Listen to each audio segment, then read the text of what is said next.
ഒരു ബിയർ കഴിച്ചു.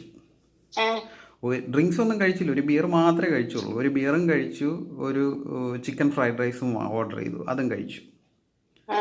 അപ്പോഴ് കാണാം വണ്ടി ഞാൻ ഇങ്ങോട്ട് വരുന്നിടത്തല്ല, കുറച്ച് ദൂരെ ആയിട്ടാണ് പാർക്ക് ചെയ്ത. കാര്യം എങ്ങാണം എന്തെങ്കിലും പണി കിട്ടിയാലോ എന്ന് വിചാരിച്ചിട്ട് പുറത്തെ വണ്ടി കൊണ്ട് ഇറങ്ങുമ്പോഴേ ചെക്കിങ് എങ്ങാണോ ഉണ്ടെങ്കിലോ എന്ന് വിചാരിച്ചിട്ട് ഞാൻ പതിയെ വണ്ടി കുറച്ച് ദൂരെയാണ് പാർക്ക് ചെയ്തത്. അവിടെ ഒരു മുസ്ലിം പള്ളി ഉണ്ടല്ലോ, അതിൻ്റെ സൈഡിലായിട്ട്, ആ ബസ് സ്റ്റേഷനോട് ചേർന്നിട്ട്, തമ്പാനൂർ ബസ് സ്റ്റേഷനോട് ചേർന്നിട്ടുള്ള.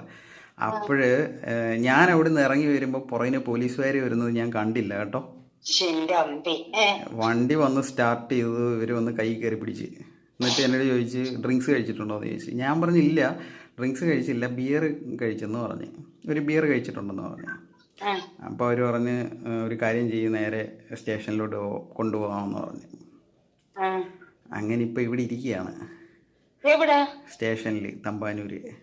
അപ്പോഴേ എന്നോട് പറഞ്ഞ് ആരെങ്കിലും വിളിച്ചിട്ട് അവരുടെ ID പ്രൂഫായിട്ട് വരാൻ പറ, ജാമ്യത്തിന് പൈസ കുഴപ്പമില്ല, അത് ഞാൻ സെറ്റിൽ ചെയ്തോളാം, പക്ഷെ ആരെങ്കിലും വരണം.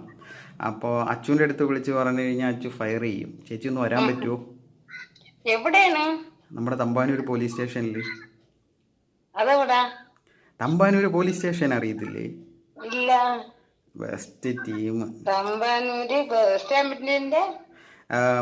അതായത് നമ്മുടെ ബസ് സ്റ്റേഷനില്ലേ, ബസ് സ്റ്റേഷൻ കഴിഞ്ഞ് ശകലവും കൂടെ അപ്പുറത്തോട്ട് പോകുമ്പം നമ്മളെ ഹോസ്പിറ്റലുണ്ടല്ലോ, തൈക്കാട് ഹോസ്പിറ്റലിലോട്ട് പോകുന്ന വഴി, അതിൻ്റെ ആ പാലത്തിൻ്റെ ഒക്കെ അടിയിലായിട്ട് വരും.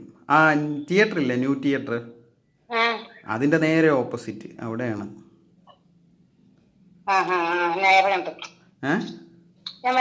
വരുമോ? ID പ്രൂഫും കൂടെ എടുക്കണം. ആധാർ മതിയാവും. ആധാറില്ലേ?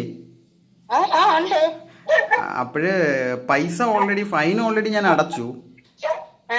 അപ്പം ജാമ്യത്തിന് ഒരാൾ വരണമെന്ന് പറഞ്ഞു, ഇല്ലെങ്കിൽ വണ്ടി വെച്ചിട്ട് വേണമെങ്കിൽ ഓട്ടോയിൽ പൊയ്ക്കോളാൻ പറഞ്ഞു, സ്വന്തം ജാമ്യത്തിൽ ഓട്ടോയിൽ പൊയ്ക്കോളാൻ പറഞ്ഞു. അപ്പോഴ് അച്ഛനൊക്കെ ഹോസ്പിറ്റലിൽ നിന്ന് ഡിസ്ചാർജ് ആയി വരുമ്പോഴത്തേക്കേ ഇല്ലെങ്കിൽ പണിയാവും. അപ്പം ചേച്ചിക്ക് വരാൻ പറ്റുമോ? അതോ ഞാൻ വേറെ ആരെങ്കിലും വിളിക്കണോ? അപ്പോഴും പിന്നെ അവർ വേറൊരു കാര്യം പറഞ്ഞതെന്ന് പറഞ്ഞു കഴിഞ്ഞാൽ, ജാമ്യത്തിന് ആളില്ലെങ്കിൽ ആള് വരാൻ. അപ്പം ഞാൻ പറഞ്ഞു ജാമ്യത്തിന് അപ്പം ആരെ വിളിക്കാൻ ആരും ഇല്ല എന്നൊക്കെ പറഞ്ഞപ്പോൾ എൻ്റെ അടുത്ത് പറഞ്ഞു, അങ്ങനെയാണെന്നുണ്ടെങ്കിൽ അപ്പോഴേ ചേച്ചി ഒരു കാര്യം ചെയ്യണം, വരുമ്പോൾ എൻ്റെ അമ്മയാണെന്ന് പറഞ്ഞാൽ മതി കേട്ടോ, ഫ്രണ്ടാണെന്ന് പറയണ്ട.